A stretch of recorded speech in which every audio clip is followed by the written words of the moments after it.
As we are all aware, on April 14th, 1912, RMS Titanic struck an iceberg in the North Atlantic, which caused the greatest loss of life in peacetime history for a ship.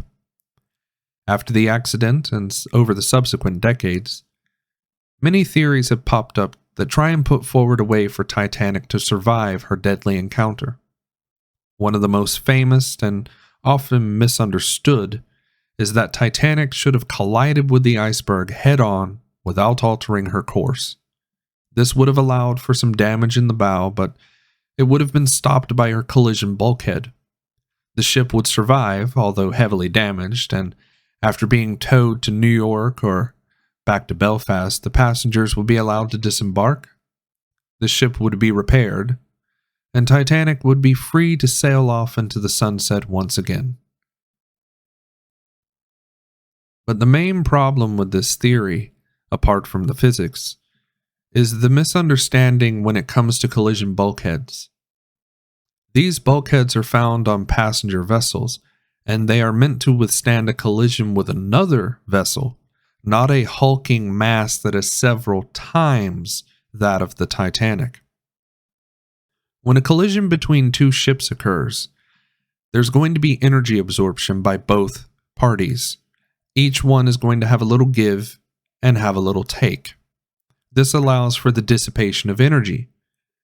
But when striking a mass that is several times that of Titanic, such as an iceberg or running the ship directly into a solid ground like a cliff wall, the bulkhead is not designed to deal with that amount of force.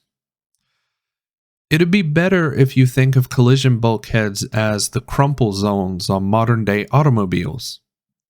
All manufacturers make their vehicles with the intention of, we don't want it to get in an accident, but if it does get in an accident, we're going to intentionally make it crumple here in order to protect the passengers, which are there.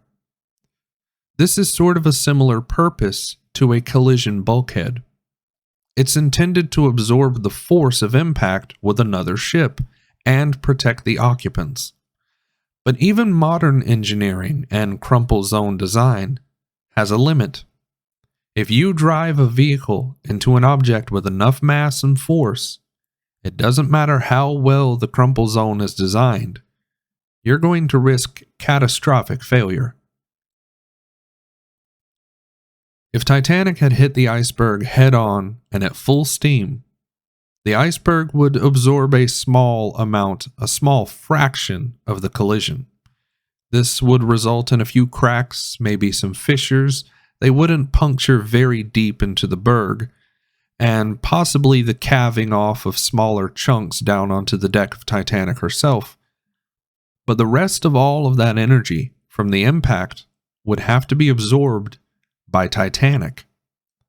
So as the collision occurs, a shock wave of energy would be traveling through the ship towards the stern until that energy was fully dissipated.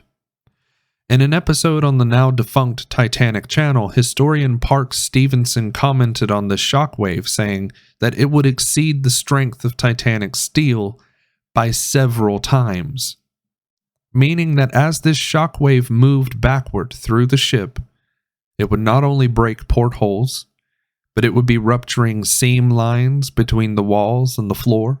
It would be popping rivets along the ship's hull and its interior. Depending on how far into the ship the shockwave traveled, it'd be a catastrophic result.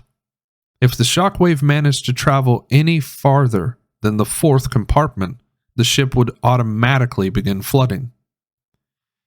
But this details only the shockwave. You also have to take into consideration that Titanic was moving at a speed of 22.5 knots or 41 kilometers per hour or 25.8 miles per hour, and that it suddenly would be coming to a complete halt. Everything not bolted to the floors or the walls throughout the entire ship would be shoved forward. Passengers would be thrown out of their beds. Beds, cabinets, furnitures, pianos, everything would be shoved forward, causing serious bodily harm to passengers and possibly quite a few deaths. But not only that, down in the boiler rooms, not only would the workers be slammed into the bulkhead walls of the coal bunkers, but the searing hot coals within the bunkers themselves might be shoved out of the boilers, possibly causing the death to the workers, and, depending on how catastrophic the failure of the seams are, the beginning of a new coal fire, which, depending on how catastrophic the damage from the collision is, could easily spread to other coal bunkers, meaning that within a few minutes, the entire bottom of the ship would be on fire. This fire is also assuming that the shockwave stops before the fourth compartment. The shockwave is much more likely to travel throughout the entire vessel, the full, nearly 900-foot long ship. Countless seams would be destroyed, rivets would be popped, virtually all of Titanic's watertight compartments would be opened to the ocean.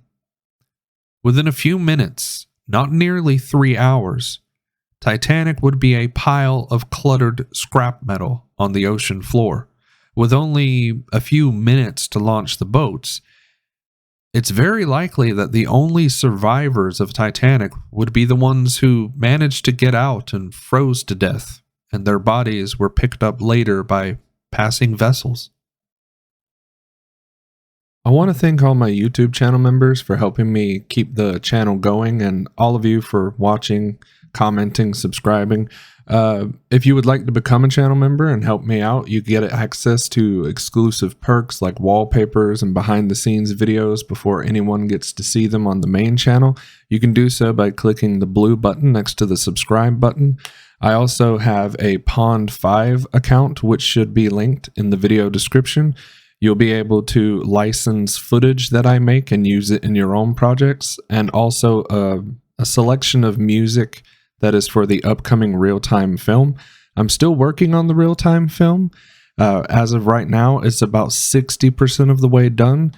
I don't have a release date for it yet, and I'm hesitant to give one because as soon as I say so, people are going to take it as like word of gospel, like it's going to be done. It is being worked on. It's not yet finished. But thank you all for watching. I hope you have a great day. I hope this video helped any of you out that might have had some misconceptions about the head-on collision. I didn't go nearly into enough detail, but to do so would probably require a master's degree in physics, and I unfortunately do not have one. But thank you all again for watching. Be kind to each other, and have a good day.